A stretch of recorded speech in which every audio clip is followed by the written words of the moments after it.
guys, it's Will. So in this video I'm going to show you guys a non-mowing job, the whole estimate process, the job itself, and did I screw myself over with the bid. So I always underbid this sort of stuff. So my goal today is to really be thorough, to look at the job, to think about what I have to do, to not give a rushed estimate, and to come out with a good number. And so I'm going to show you guys my thought process, the job itself, and show you in the end if I screwed myself and what to improve on for next time if I do, which, you know, there's always something you can improve on.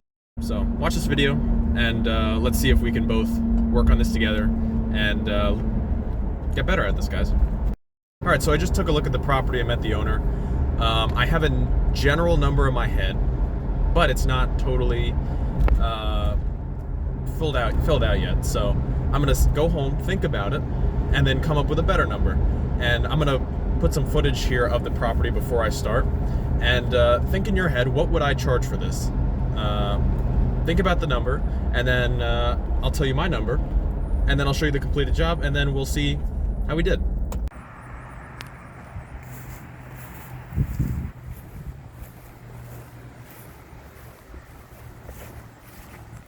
Just edging the sidewalk, curb, a little bit of trimming here, trimming these bushes, all these bushes here,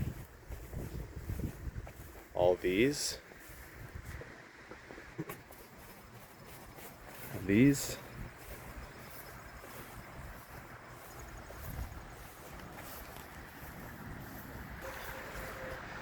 just hitting all this with a weed eater.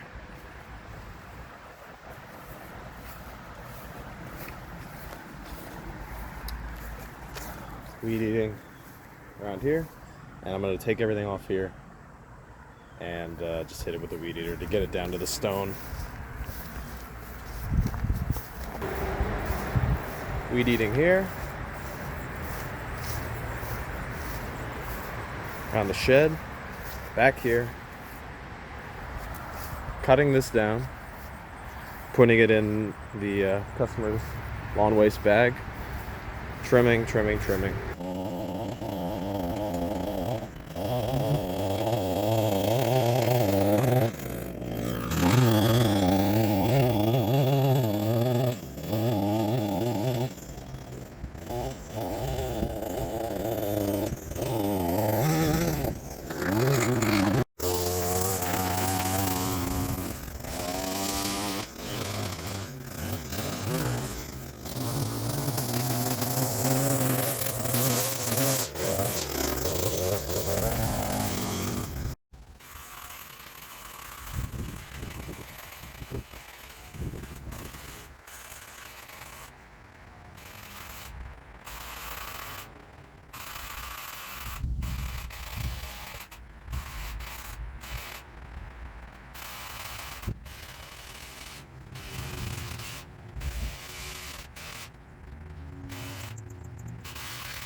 All right, so just finished. Start time 11:25. Finished at 1:30. So that's a 2-hour job.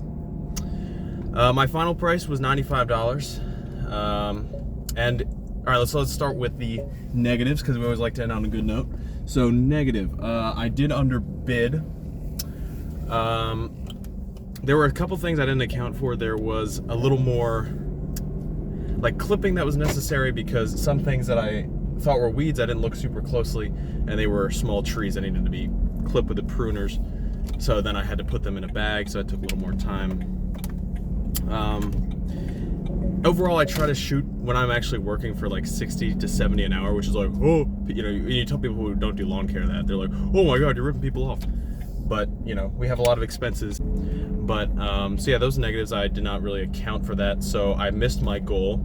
So if I were to price accordingly, I would have made closer to 120, 130 for that job. So at 95, is a bit of a discount. But let's do things I did right. So what I got right was, I think I did this. I saw the scale of the job pretty well. I looked at the edging. I was like, okay, this is a thin kind of crabgrass. It's gonna be pretty easy to edge, and I was right. That only took about 12 minutes. You didn't see the footage because I got a spam call and it cut off the recording. So lesson learned: do not disturb when filming. I did the bush trimming well. Like that took about as long as I thought it would, and the cleanup was pretty easy. See, overall, I think it was a good job. It was a good use of my time, and you know, like not a lot of other industries can you complain about. I only made $95 in 2 hours of work, so I'm not gonna complain. And but in the future, if I see something like that, I'm gonna, you know, think about it and get my number like I did, and then I think I just need to add 15 to 20, maybe 20 to 25 on top, just to account for those mistakes that you just can't see. So yeah, what did you guys think? What did you bid it at? How far off were you from my number? And what would you do this at? I know I didn't get all of it on camera, but I did try to get you guys a good scope of generally how long it went. So I hope this helped you guys who have trouble bidding these kind of things like me. And let's learn in the future, add a little more on top. So thanks for watching.